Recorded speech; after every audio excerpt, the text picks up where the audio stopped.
Bonjour à tous, bienvenue sur ma chaîne. Aujourd'hui, on va essayer de vous montrer différentes vidéos et vous allez voir des nouveautés cette année qui va certainement vous plaire, surtout dans le domaine de la technique, de la RCCI et des choses spécifiques sur des objets, du matériel, etc.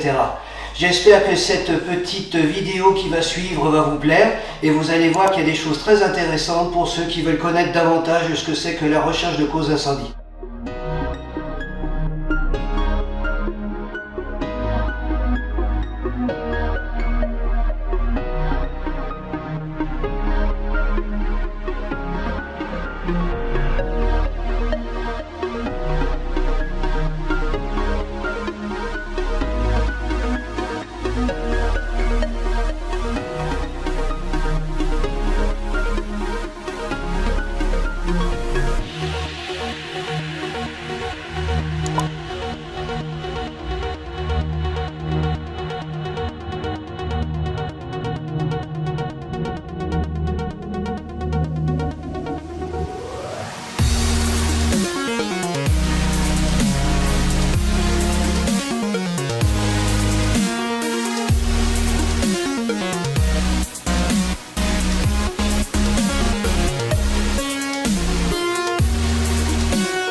Donc voilà un appareil aujourd'hui que je vais vous montrer, c'est un radiateur à bain d'huile. Il faut savoir qu'un radiateur à bain d'huile, comme vous voyez ici dans ce sinistre, peut être dangereux et il faut savoir s'en servir et le stocker. C'est vrai que lors d'un incendie, qu'est-ce qu'il va faire? D'ailleurs on le voit, il a des traces de rayonnement, il peut gonfler et le liquide qui est à l'intérieur risque de se répandre et de propager l'incendie puisque c'est de l'huile. Donc faites attention au stockage. Faites attention où est-ce que vous le branchez, sachez que c'est quand même un ustensile qui est considéré comme dangereux. Voilà, c'est ce que je voulais vous dire. Je vous remercie.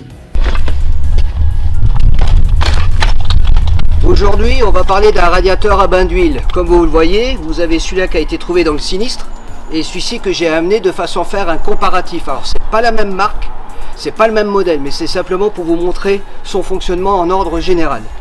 Quand on regarde celui-ci, il a été retrouvé à cet endroit par là, devant la cheminée, il était allongé par terre avec un trou. Et ce trou, car il a été relativement important et qu'il a été mis ici, il faut savoir que ce trou a été prépondérant dans la propagation de l'incendie puisque on le voit ici, il est relativement gros. Donc ce qui veut dire que derrière, dans l'incendie, le liquide qui est à l'intérieur, qui est un produit inflammable, qui est un peu une base d'huile relativement très épais, je dirais que ça ressemble un petit peu à de l'huile hydraulique, de l'huile de friteuse, quelque chose d'assez épais, qui permet à l'intérieur ici caloporteur au point de vue liquide pour garder la chaleur dans l'appareil quand il chauffe. Grâce à quoi?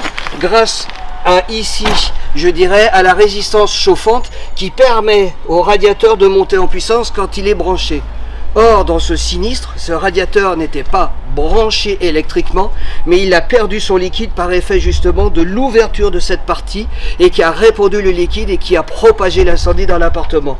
Et quand on regarde ici ce modèle que j'ai amené, on retrouve le même système, le branchement ici et le remplissage et ici l'endroit de la fameuse résistance. Cette résistance va faire remonter ici la chaleur dans l'appareil pour le faire véhiculer, pour qu'il y ait un rayonnement dans la pièce d'une certaine température avec le thermostat ici. Voilà, c'était quelque chose que je voulais vous montrer, je voulais vous parler.